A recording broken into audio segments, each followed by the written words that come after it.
CS Ramakrishna Rao పదవీ కాలం ఈ నెలాఖరుతో ముగియనుంది. గతేడాది ఆగస్టు 31నే రామకృష్ణారావు రిటైర్ అయినప్పటికీ 2 సార్లు సర్వీస్ పొడిగించారు. రామకృష్ణారావు పదవీ కాలాన్ని పొడిగించేందుకు కేంద్రానికి రాష్ట్ర ప్రభుత్వం మరోసారి లేఖ రాయనున్నట్లు ప్రచారం జరుగుతోంది. సీనియర్ ఐఏఎస్ అధికారులు సంజయ్ జాజు, సవ్యసాచి ఘోష్, జయేష్ రంజన్, వికాస్ రాజ్ కూడా రేసులో ఉన్నట్లు వినిపిస్తోంది. ఈ నేపథ్యంలో రామకృష్ణారావు పదవీ కాలం పొడిగిస్తారా లేక కొత్త వారిని నియమిస్తారా అనే అంశంపై మా ప్రతినిధి నగేష్ చారి గ్రౌండ్ రిపోర్ట్. శర్మ, ఈ అంశంపైన సుదీర్ఘంగా సచివాలయ వర్గంలో రాష్ట్ర పరిపాలనా వర్గాల్లో సుదీర్ఘమైన చర్చ కొనసాగుతుంది.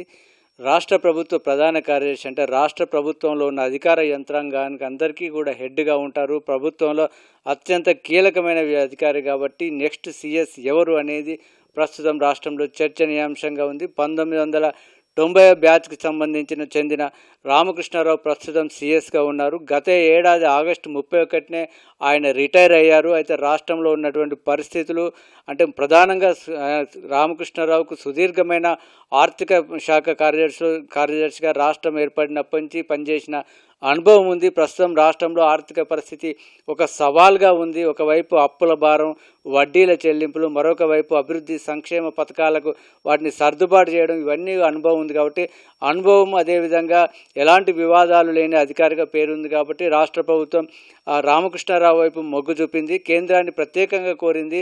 మరికొంతకాలం పదవీ కాలం కొనసాగించాలని కేంద్రాన్ని కోరింది. దాంతో గత ఏడాది ఆగస్టు 31 నుంచి ఈ ఏడాది మార్చి వరకు కూడా మొదట పొడిగించారు. బడ్జెట్ ఉంటుంది కాబట్టి బడ్జెట్ కాగానే మళ్ళీ మార్చి 31న ముగిసినప్పుడు మరోసారి రాష్ట్ర ప్రభుత్వం కేంద్రాన్ని కోరింది. దాంతో మరో 2 నెలలు కూడా పొడిగించడంతో ఈ నెలాఖరుతో రామకృష్ణారావు పదవీ కాలం ముగుస్తుంది. అయితే ఇప్పుడున్న పరిస్థితుల్లో మరికొంతకాలం కూడా రామకృష్ణారావు సర్వీసు ఇంకా అవసరమని రాష్ట్ర ప్రభుత్వం భావిస్తున్నట్టుగా తెలుస్తుంది. కాబట్టి మరికొంతకాలం కూడా పొడిగించాలని రాష్ట్ర ప్రభుత్వం కేంద్రాన్ని కోరాలనే ఆలోచనలో ఉన్నట్టు కూడా సమాచారం అందుతుంది. దానికి సంబంధించి ముఖ్యమంత్రి త్వరలోనే కేంద్రానికి రాస్తారని కూడా ఇటు ఐఏఎస్ వర్గాల్లో అధికార వర్గాల్లో జోరుగా చర్చ జరుగుతుంది. అయితే గతంలో ఒడిశా, మధ్యప్రదేశ్ వంటి రాష్ట్రాల్లోనే ఇలాంటి పొడిగింపు జరిగింది. అది ఇప్పటికే 9 నెలల పాటు పొడిగించారు కాబట్టి మరోసారి కేంద్ర ప్రభుత్వం పొడిగిస్తుందా లేదా అంటే అసలు రాష్ట్ర ప్రభుత్వం కేంద్రానికి లేఖ రాస్తుందా? ఒకవేళ రాస్తే కేంద్ర ప్రభుత్వం అంగీకరించి మరోసారి సీఎస్గా రామకృష్ణారావు పదవీ కాలం పొడిగిస్తారా లేదా అనేది ప్రస్తుతం అధికార వర్గాల్లో ఐఏఎస్ వర్గాల్లో సచివాలయంలో జోరుగా చర్చ జరుగుతుంది.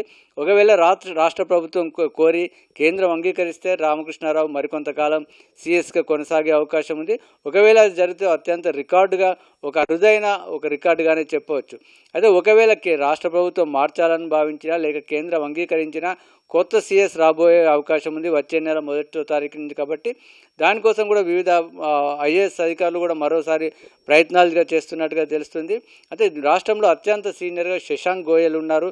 కానీ శశాంక్ గోయల్ వచ్చే సెప్టెంబర్లోనే పదవి విరమణ చేయనున్నారు కాబట్టి ఆయన పేరు పెద్దగా ప్రచారంలో వినిపించడం లేదు. మిగతా అధికారులు అంటే ప్రధానంగా సంజయ్ జాజు ప్రస్తుతం కేంద్ర సర్వీసులో ఉన్నారు. 2028 మార్చి వరకు ఆయన రిటైర్మెంట్ సమయం ఉంది. సుదీర్ఘమైన సమయం ఉంది కాబట్టి తనకు అవకాశం ఇవ్వాలని సంజయ్ జాజు కేంద్రంలో కోరుతున్నట్టుగా తెలుస్తుంది. రాష్ట్ర ప్రభుత్వం కూడా అంటే ఒకవేళ ఎక్కువ కాలం ఉన్నట్లయితే సీఎస్గా పట్టు పూర్తిగా వస్తుంది. దానిపైన మళ్ళీ ఎన్నికల వరకు కూడా పనిచేయాల్సే అవకాశం ఉంటుంది కాబట్టి తనకు అవకాశం ఇవ్వాలని కోరుతున్నట్టుగా తెలుస్తుంది. ఒకవేళ రాష్ట్ర ప్రభుత్వం ఆ అంశాన్ని గట్టిగా పరిగణలోకి తీసుకుని ఉంటే ఆయనకు అవకాశం ఇచ్చే అవకాశం కనిపిస్తుంది. ఆ తర్వాత జయేష్ రంజన్, వికాస్ రాజ్, సవ్యసాచి ఘోష్ ప్రస్తుతం వీరంతా రాష్ట్రంలో వివిధ శాఖల్లో కీలకమైన హోదాలో ఉన్నారు. జయేష్ రంజన్ వచ్చే ఏడాది సెప్టెంబర్ వరకు ఆయన పదవీ కాలం ఉంది. జయేష్ రంజన్ రాష్ట్రంలో సుదీర్ఘంగా పనిచేశారు. ఒక సమర్థుడైన అధికారిగా పేరుంది. అటు ఆర్థిక ఐటీ పరిశ్రమ శాఖలో సుదీర్ఘమైన అనుభవం ఉంది. అదేవిధంగా ప్రస్తుతం మెట్రో క్యూర్ పరిధిలో అంతా కూడా ప్రత్యేక సీఎస్గా ఉన్నారు. ప్రధానమైనటువంటి హైదరాబాద్ జిహెచ్ఎంసీ మల్కాజ్గిరి సైబర్ హౌస్కు స్పెషల్ ఆఫీసర్గా కూడా వ్యవహరిస్తున్నారు. కాబట్టి ఆయన కూడా సీఎస్గా ప్రయత్నాలు చేస్తున్నట్టుగా తెలుస్తుంది. వికాస్ రాజ్ ప్రస్తుతం ఆర్ఎండ్బి రవాణా శాఖ ప్రత్యేక సీఎస్గా ఉన్నారు. ఆయన కూడా సమర్థుడైన అధికారిగా అదేవిధంగా సున్నితంగా డీల్ చేస్తారన్న అధికారిగా పేరుంది. కాబట్టి వీరిద్దరు కూడా సీరియస్గా ప్రయత్నాలు చేస్తున్నట్టుగా కూడా తెలుస్తుంది. సవ్యసాచి ఘోష్ ప్రస్తుతం ఫ్లాగ్షిప్ ప్రోగ్రాంలు అదేవిధంగా సంక్షేమ శాఖలకు నేతృత్వం వహిస్తున్నారు. వీరు ముగ్గురు కూడా ప్రస్తుతం ప్రత్యేక సిఎస్గా ఉన్నారు. ఈ ముగ్గురితో పాటు కేంద్ర సర్వీసులో ఉన్నటువంటి సంజయ్ జాజు కూడా తీవ్రంగా ప్రయత్నిస్తున్నట్టుగా తెలుస్తుంది. అయితే ఒకవేళ రాష్ట్ర ప్రభుత్వం రామకృష్ణారావును కొనసాగించే అవకాశం లేకపోయినా, కేంద్రం అంగీకరించకపోయినా, రాష్ట్ర ప్రభుత్వం ఆలోచన విరమించుకున్నా ఈ నలుగురిలో ఎవరో ఒకరు కొత్తగా సిఎస్గా నియమించే అవకాశము కనిపిస్తుంది. కాబట్టి కొత్త సిఎస్ ఎవరు ఉంటారనేది ప్రస్తుతం రాష్ట్రంలో అధికార వర్గాల్లో కీలకంగా ఉంది. ఎందుకంటే రాష్ట్ర ప్రభుత్వ నిర్వహణలో ముఖ్యమంత్రి అదేవిధంగా క్యాబినెట్ తీసుకునే నిర్ణయాలను ముందుకు తీసుకెళ్లడంలో సిఎస్ పాత్ర చాలా కీలకంగా ఉంటుంది.